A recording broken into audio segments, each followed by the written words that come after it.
Nah, karena kaitannya dengan subsidi, penelitian saya itu tentang public investment.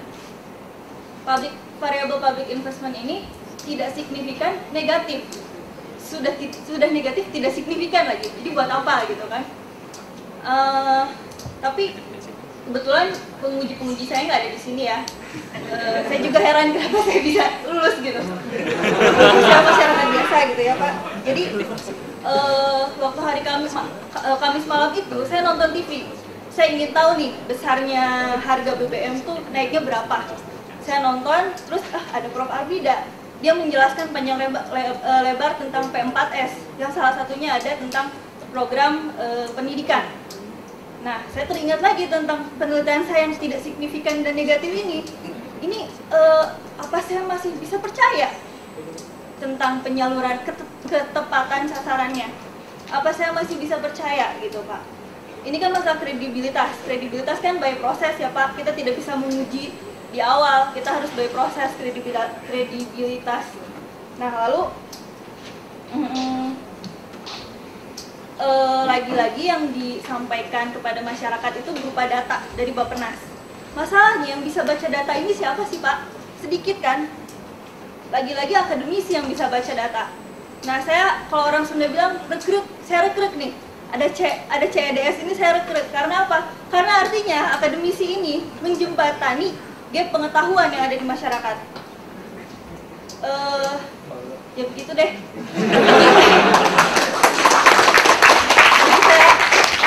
Saya ingin sekali subsidi ini tepat sasaran karena pada dasarnya saya nggak ada masalah dengan kenaikan BBM dan saya minta bantuan akademisi ini untuk menjadi interpreter kami masyarakat biasa. Ya, makasih. Menyoroti lebih ke arah ongkos perpolitikan di Indonesia sih Pak. Tadi misalnya kebetulan ada cagup, mantan cagup yang dari Jakarta. Mungkin kita kemarin sempat pernah lihat pas calon legislatif pernah berkata untuk menjadi calon legislatif dia butuh berapa miliar gitu untuk maju. Hal yang sama, saya mikir juga pasti cagup pasti butuh dana besar juga, apalagi wali kota. Lalu saya coba hitung sederhana aja misalnya buat iklan TV dan lain-lainnya berarti minimal dia butuh 1 M lah misalnya. Kita estimasi kalau seandainya dia gaji cuma 10 juta 10 juta sampai 5 tahun paling 600 juta 400 juta lagi gimana? Akhirnya apa? Yang terjadi adalah dia bakal berpihak pada sponsor. Akhirnya kita melihat perekonomian kita selama ini cenderung pada kalangan yang memberikan sponsor. Orang-orang kaya semakin kaya, yang miskin tetap miskin. Kira-kira solusi apa sih yang bisa kita lakukan terobosan dalam penurunan ongkos perpolitikan yang ada di Indonesia? Ya, makasih. Sebagian besar rakyat Indonesia kan ada di sektor pertanian, tapi 80.000 hektar setiap tahun lahan pertanian itu konversi ke non pertanian. Petani anaknya banyak, jadi produktivitas per pekerja di sektor pertanian kan turun terus. Jadi wajib hukumnya untuk mengajak saudara-saudara kita di sektor pertanian ke non pertanian. Petani kita itu kerjanya rata-rata cuma 3 bulan dalam setahun. Jadi harus dihadirkan pekerjaan-pekerjaan non pertanian di pedesaan untuk meningkatkan pendapat itu yang nggak ada. Dulu saya diajarkan oleh Prof. Sarbini Somawinata yang namanya industrialisasi di pedesaan dengan teknologi tepat guna. Ya, masih ada dulu mata pelajarannya, sekarang udah pasti nggak ada tuh. Pembangunan masyarakat desa, mengajarkan bagaimana kita melakukan revolusi. Sarbini kan sosialis ya, PSI. Diajarkan tuh kita kayak gitu tuh. Jadi militansi dimulai dari desa itu. Nah,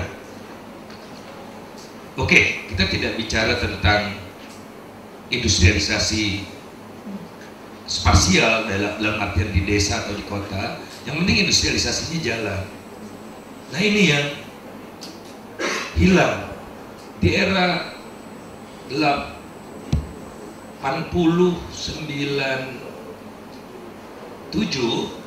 itu kredit perbankan untuk industri itu 44%, sekarang tinggal 14%.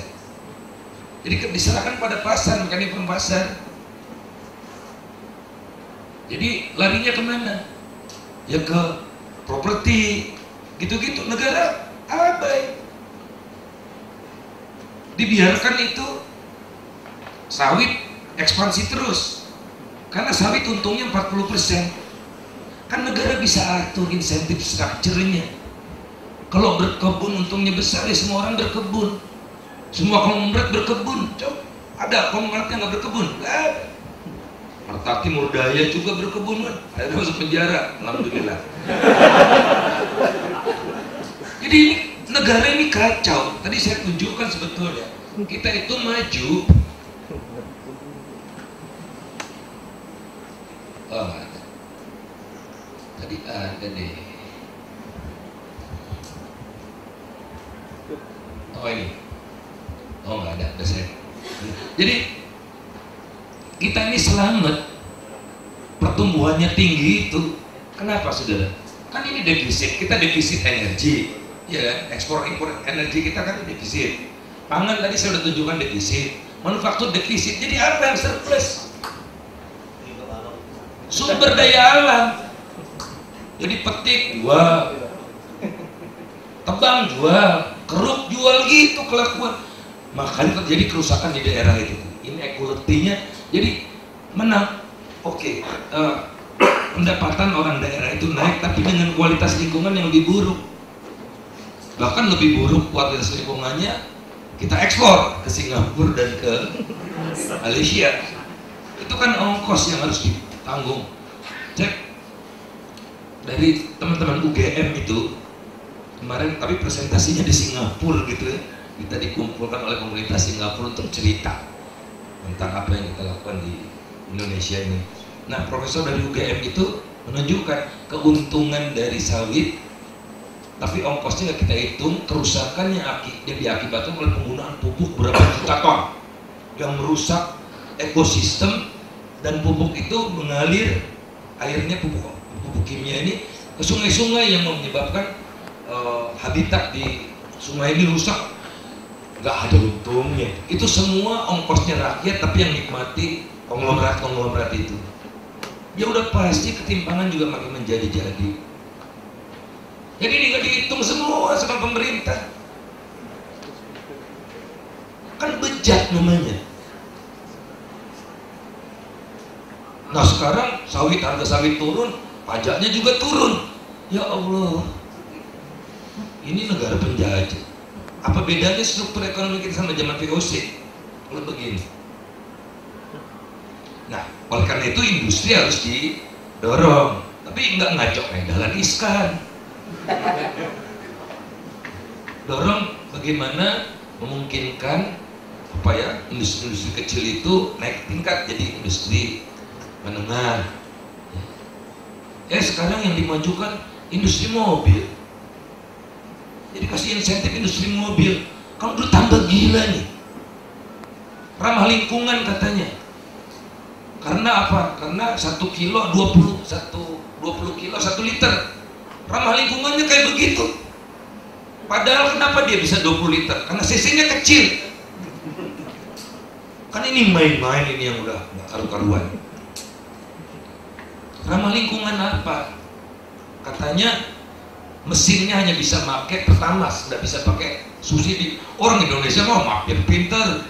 Semalam saya rekaman di Metro TV itu Volvo pakai premium juga bisa, utik-utik. Enggak, rusak tapi ya, tapi orang kaya yang makin kaya kan makin pelit katanya. Itu saudara. Nah, kemudian jadi negara harus memberikan direction.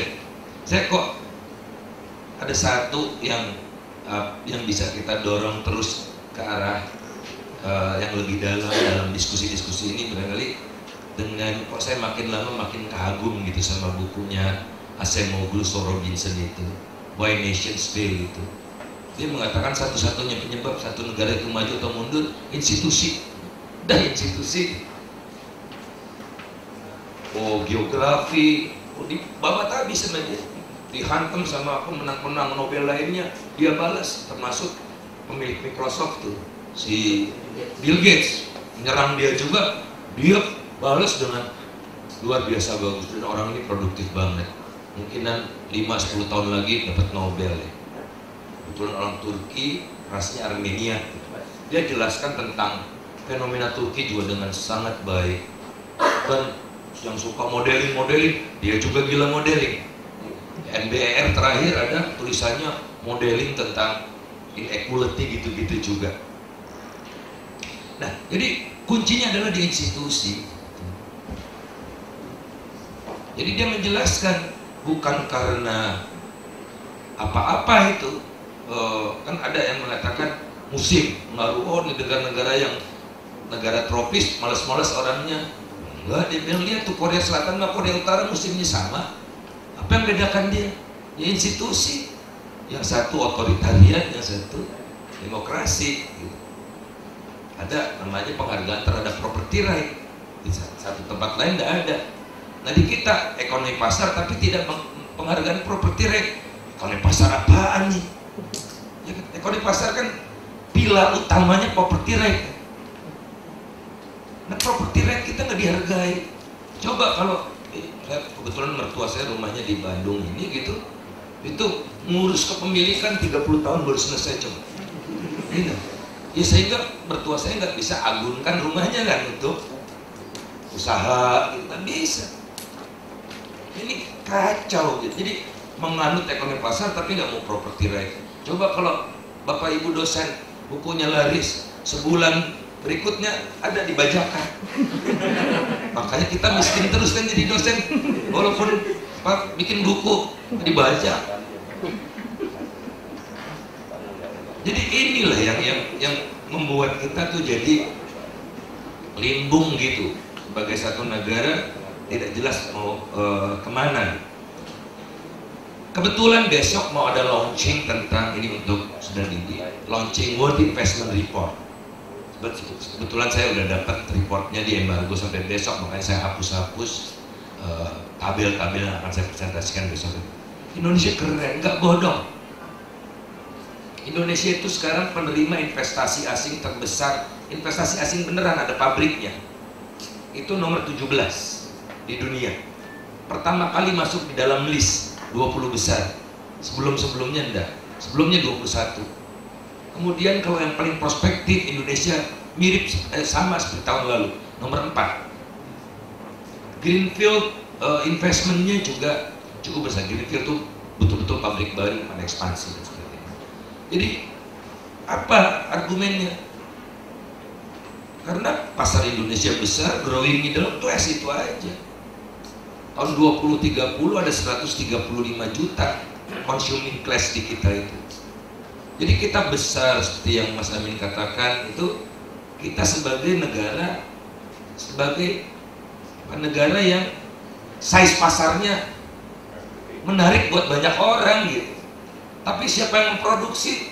Sebodoh amat, kita kan sekarang begitu. Lihat tuh defisit semua buktinya. Ya.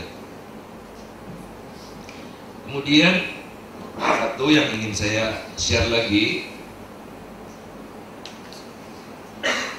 kita tuh harusnya kembali ke jati diri. Negara kita nih kayak begini loh saudara. Nggak ada yang mirip aja, nggak ada. Coba